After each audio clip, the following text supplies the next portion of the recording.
যে বৈষম্যহীন সমাজ প্রতিষ্ঠার জন্য শহীদ ওয়াসিম আকরাম নিজের জীবন দিয়েছেন, সেই বৈষম্যটি আজকেও সমাজ ব্যবস্থায় আসলে রয়ে গিয়েছে। এটি শহীদ ওয়াসিমকে যে আলাদা চোখে দেখছে বা ভিন্ন দৃষ্টিশক্তিতে দেখছে, সেটিও গুপ্ত সংগঠনের তৎপরতা থাকতে পারে বলে আমাদের মনে হচ্ছে। আপনারা জানেন যে 16ই জুলাই দিনের শুরুতে শহীদ আবু সাইদ রংপুরে শহীদ হয়েছিল এবং তার কিছুক্ষণের পরেই চট্টগ্রামের প্রথম শহীদ হিসাবে শহীদ ওয়াসিম আকরাম আমাদের সহযোদ্ধা, আমাদের ভাই, এবং বাংলাদেশ জাতীয়তাবাদী ছাত্র দলের চট্টগ্রাম কলেজের আহ্বায়ক কমিটির সদস্য জনাব শহীদ ওয়াসিম আকরাম যেভাবে শহীদ হয়েছেন, বিশেষ করে আপনারা জানেন যে তিনি সামাজিক যোগাযোগ মাধ্যমে তিনি একটি আহ্বান জানিয়েছিলেন যে চলে আসুন 16 শহরে।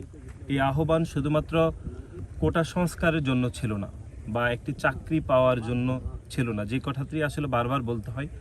শহীদ ওয়াসিম আকরাম তো একটি বিরোধী মতের ছিলেন। তিনি সবসময় জানতেন যে এই খুনি হাসিনার রেজিমে যদি তিনি চাকরির পরীক্ষায় উত্তীর্ণ হতেন, তাকে কখনোই চাকরি যোগদান করতে দেওয়া হতো না। কিন্তু তারপরেও তিনি সবাইকে আহ্বান করেছিলেন এই জন্যই যে খুনি হাসিনার যে অবৈধ যে শাসন ব্যবস্থাকে বিলুপ্ত করা এবং একটি গণতান্ত্রিক বাংলাদেশের স্বপ্ন এবং একটি জনগণের সরকার প্রতিষ্ঠার জন্য যে আন্দোলন সংগ্রামগুলো হয়েছে, বিশেষ করে 2014, 18 এবং 24-এর সে আন্দোলনগুলোতে যে ঐক্যবদ্ধভাবে আন্দোলন পরিসমাপ্তি করার জন্যই 16 শহরে তিনি সবাইকে ডাক দিয়েছিলেন। সুতরাং আজকের এই দিনে দাঁড়িয়ে যেটি একটু আগে আপনারা বললেন, আমাদের সংগঠনের সিনিয়র সহসভাপতি যেটি বললেন, এটি খুবই অনাকাঙ্ক্ষিত। যে এর আগেও আমরা বহুবার গণমাধ্যমে বলেছি যে বাংলাদেশে জুলাই এবং আগস্টে যতজন শহীদ হয়েছে তার মধ্যে আইকনিক শহীদ হিসাবে শহীদ ওয়াসিম, শহীদ আবু সাইদ, শহীদ মুগ্ধর নামটি সমুচ্চর উচ্চারিত হচ্ছে। কিন্তু অত্যন্ত দুর্ভাগ্যজনকভাবে আমরা দেখলাম যে শহীদ মুগ্ধ এবং শহীদ আবু সাইদের নামটি পাঠ্যপুস্তকে অন্তর্ভুক্ত করা হলো শুধুমাত্র রাজনৈতিক কর্মী হিসাবে এবং বাংলাদেশ জাতীয়তাবাদী ছাত্র দলের একজন একনিষ্ঠ কর্মী হওয়ার কারণে তার নামটি পাঠ্যপুস্তকে অন্তর্ভুক্ত করা হয়নি। এটি নিয়ে আমাদের দলের পক্ষ থেকে কথা বলা হয়েছে। আমাদের দলের ভারপ্রাপ্ত চেয়ারম্যান 12 তারিখে এই বিষয়ে কথা বলেছেন। আমাদের সংগ্রামী মহাসচিব জনাব পিকজা ফখরুল ইসলাম আলমগীরের চট্টগ্রামের তারুণ্যের সমাবেশে তিনি বলেছেন যে চট্টগ্রামের প্রথম শহীদ হিসাবে শহীদ ওয়াসিম আকরামের নামটি যেন পাঠ্যপুস্তকে অন্তর্ভুক্ত করা হয়।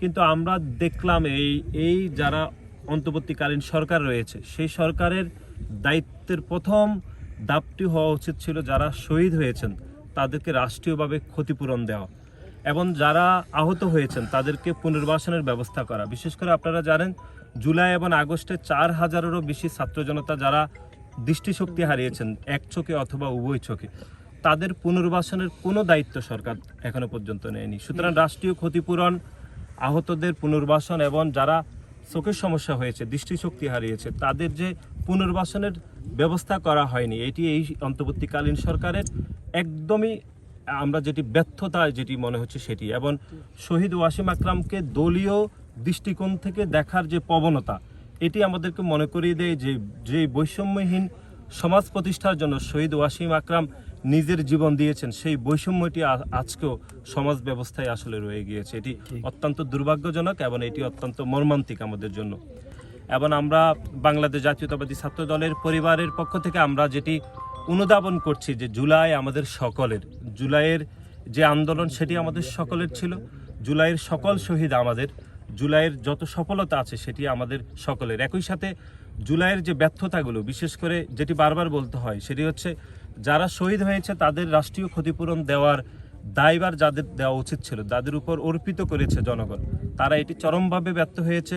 ক্ষতিগ্রস্ত যারা হয়েছে তাদের পুনর্বাসনে ব্যর্থ হয়েছে, যারা দৃষ্টিশক্তি হারিয়েছেন তাদেরও পুনর্বাসনে সরকার ব্যর্থ হয়েছে। এবং বাংলাদেশ জাতীয়তাবাদী ছাত্র দলের 142 জন নেতাকর্মী এই জুলাই আগস্টে যারা শহীদ হয়েছেন, কিন্তু বাংলাদেশের অন্য কোনো ছাত্র সংগঠন এখনো পর্যন্ত তাদের কতজন নেতাকর্মী আদৌ আন্দোলনে অংশগ্রহণ করেছেন কিনা। বিশেষ করে আপনারা জানেন যে একটি গুপ্ত সংগঠন, যে সংগঠন বিভিন্ন প্রোপাগান্ডায় এখন জড়িত রয়েছে, তাদের শীর্ষ কোনো নেতৃত্ব জুলাই এবং আগস্টে আদৌ আন্দোলন করেছেন কিনা এটি জনমনে সন্দেহ রয়েছে। এবং তারা জুলাই আগস্টে আন্দোলনে ছিলেন এরকম একটি তথ্য প্রমাণও কিন্তু গণমাধ্যমে তারা হাজির করেনি। সুতরাং এখনকার যে শহীদ ওয়াসিমকে যে আলাদা চোখে দেখছে বা ভিন্ন দৃষ্টিশক্তিতে দেখছে, সেটিও গুপ্ত সংগঠনের তৎপরতা থাকতে পারে বলে আমাদের মনে হচ্ছে।